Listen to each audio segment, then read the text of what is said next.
सारे चैनल्स को इसके डिटेल दी है। तो इसमें क्या कहा है, बहुत ही खूबसूरत तरीके से मेंशन किया हुआ है। अंग्रेजी भी बोलूंगा मैं ताकि जो लोग साथी हैं वो पढ़ पाएं, इस लैंग्वेज को समझ पाएं।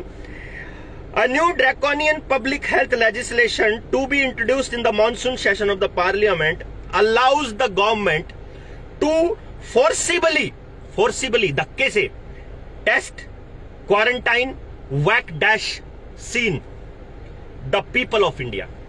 यानी कि आने वाले वक्त में अगर ये बिल कानून बन जाता है तो ये कानून सरकार को अधिकार देता है कि उसके बाद अगर सरकार चाहे तो आपको आपकी मर्जी के बिना जबरदस्ती टेस्ट कर सकती है, जबरदस्ती क्वारंटाइन कर सकती है।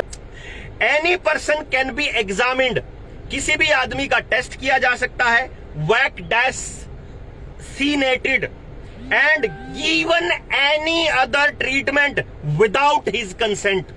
मतलब किसी भी आदमी को उसकी मर्जी के बिना कोई भी इलाज दिया जा सकता है।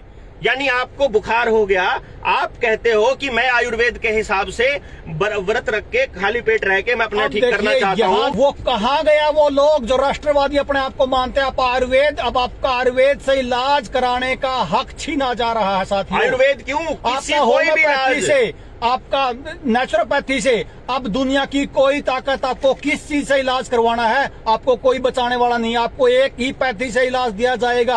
आज पूछिए नुकुरमना, आप जो आपके सत्ता में जो बैठे हैं जो लोग, उनसे पूछिए कि किस अधिकार पे आप ये बात कह रहे हो? किसने आपसे पूछा? साथियों, आप लोग पूछना शुरू करिए। हमारा किसी पार्टी से विरोध नहीं है, हमारा विरोध ये है कि हमें जीने का अधिकार तो दे दीजिए, हमें जीने का अधिकार तो छोड़ दो। आगे जो बात आएंगी, मैं एक बात आज पहले, अभी इससे पहले बता रहा हूं, जो हमारा कोई पीछा छुड़वा दे, हम उस पार्टी के गीत गाएंगे, हम कभी टिकट नहीं मांगेंगे, उसकी सदस्यता लेंगे उस पार्टी की। लेकिन हमारी ये बात कोई पार्टी उठा दे, इस भारत में कोई पार्टी हमारी बात उठा दे, हम उसका प्रचार करेंगे। लेकिन इंसानियत के नाते इस इंसानियत को कोई बचाने वाला, कोई पार्टी वाला हो तो हमारी आवाज उठा दे, हम उसके गीत गाएंगे। अगली लाइन समझिए। This legislation allows the government to force people, यानी ये लोगों को जबरदस्ती करना, इसमें सरकार को ये मतलब ताकत देती है फॉर सोशल डिस्टेंसिंग। यानी सरकार जबरदस्ती सोशल डिस्टेंसिंग करवा सकती है इस कानून के हिसाब से। And to carry out the surprise inspection, यानी कि अचानक inspection of the place they live and work in, यानी जहां आप रहते हो और जहां आप काम करते हो वहां औचक निरीक्षण का अधिकार देती है ये सरकार के आदमी को। अब इसमें मैं जोड़ दूं बात है, जो लोग मेरे जैसे जो लोग थे वो ये सोच रहे थे कि भाई चलो सरकार अगर कहीं घर में, अपने खेत में, जहां भी हो गए, आप पे निरीक्षण के नाम पे आपको चिन्हित कर करके आपको ठोका जाएगा, ये कहना चाहता ये कानून। और ये मैं और देवेंद्र भाई नहीं कह रहे, ये कानून कोई भी गूगल से सर्च करके आप इसका ड्राफ्ट निकाल सकते हो। अगर एक बात भी हम गलत इसमें कहें तो हमारे जूते मारना सिर पे। अगली पॉइंट है, the draft law also allows the government to kill birds and animals. यानी कि इसका मतलब ये है, जैसे इस बीमारी के ये जानवरों को भी लगाए जा रहे थे, भैंसा का भी ला दिए, कुत्ता का भी ला दिए, अब ये ड्राफ्ट जानवरों को और पक्षियों को मारने का अधिकार देता है सरकार को। समझिए भाई, अब सुनिए मेरी बात ध्यान से।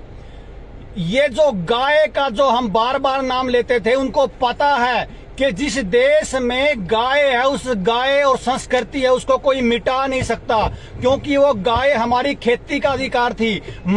अगर मेरा कोई कल को डीएपी बंद करता, कोई यूरिया बंद करता, तो मैं मेरे पशुधन से खाद बना के वहां पे डाल सकता था। अगर मेरे पास तेल ना हो तो मैं बैल से खेती कर सकता था।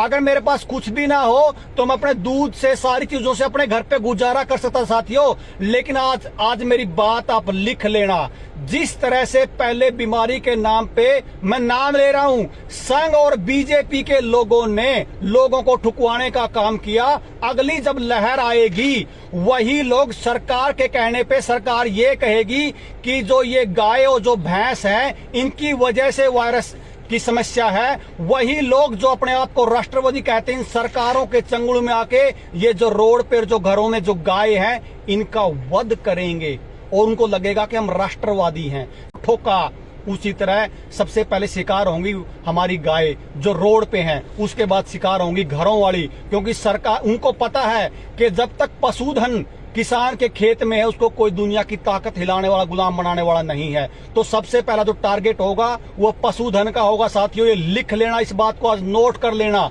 क्योंकि इसमें एक रिसर्च दी जाएगी कि भैंस और गाय के मुंह से जब जुगाड़ी करती है तो एक गैस निकलती है साथियों, लेकिन वो जो रिसर्च है वो जर्सी गाय की होगी और मारने का जो आपका प्लान होगा वो देसी गाय को मारने का प्लान होगा। साथियों, मैं आज भी कह रहा हूं, हमारा किसी पार्टी से विरोध नहीं है, लेकिन आप इन पार्टियों के अंधभक्ति में निकलिए बाहर, क्योंकि अब जो विषय है वो इंसान को बचाने का, इंसानियत को बचाने का, साथियों गाय को बचाने का, देश को बचाने का है। हाथ जोड़ रहे हैं आपसे। अगर आपको कहीं हमसे बात करनी हो, हम आपके घर पे आ जाएंगे। समझ लीजिए बात को, विषय इतना बड़ा है, हम आगे मुंह दिखाने लायक नहीं बचेंगे। आगे सुन लो, एक बार इसको साथियों भाई, अभी जाना बहुत जल्दी है, बाहर वेट कर रहे हैं। The bill empowers the state and the local government to take the appropriate measures। यानी ये कानून सरकार को ऐसे कदम उठाने के अधिकार देती है जिसमें क्वारंटाइन करना हो आदमी को, अगर अकेला गिरना हो एक डब्बे के अंदर तो सरकार को अधिकार होगा। डिकंटेमिनेशन द स्पेसीज, आसपास के रास्ते में छिड़काव करना हो क्या है का उसका।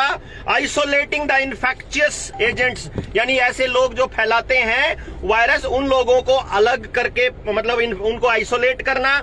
एनिमल बर्ड को डिस्ट्रॉय करना और सरप्राइज बर्ड को, मतलब एक ऐसी बीमारी, इसका मतलब आएगी 200% ये बीमारी एक ऐसी लेके आएंगे जिसका जो ठिकरा है वो एनिमल पर, बर्ड्स पे फूटेगा। अगली चीज और, मेडिकल एग्जामिनेशन किया जा सकता है, लेबोरेटरी टेस्ट किया जा सकता है, लेबोरेटरी एग्जामिनेशन।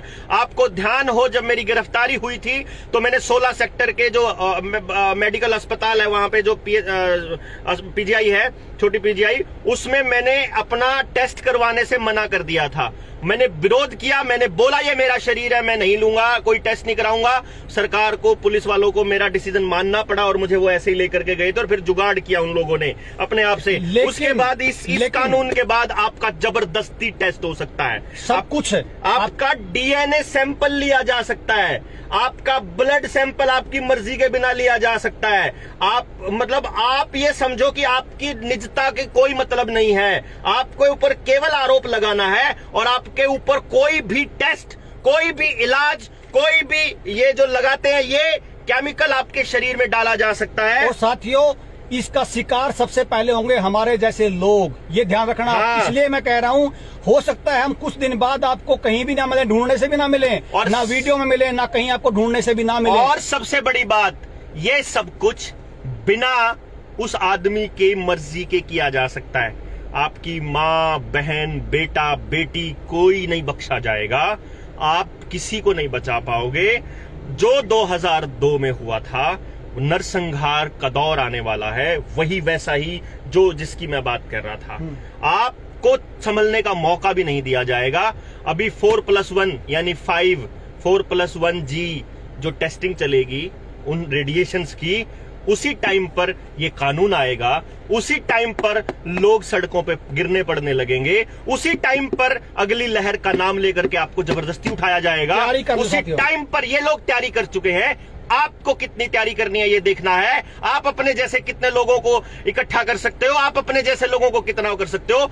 आप अगर आज भी अंधभक्ति में डूबे हुए हो, आपका सर्वनाश निश्चित है। किसी भी पार्टी की अगर ये बात कोई उठाने वाला हो, इसका बिल का कोई विरोध करने वाला हो आपकी पार्टी में, हमें बताइए। हम उसका 1 रुपया कहीं नहीं लगने देंगे। घर से पेट्रोल फूंक के उस पार्टी का प्रचार करेंगे। लेकिन साथियों, निकलिए इससे बाहर।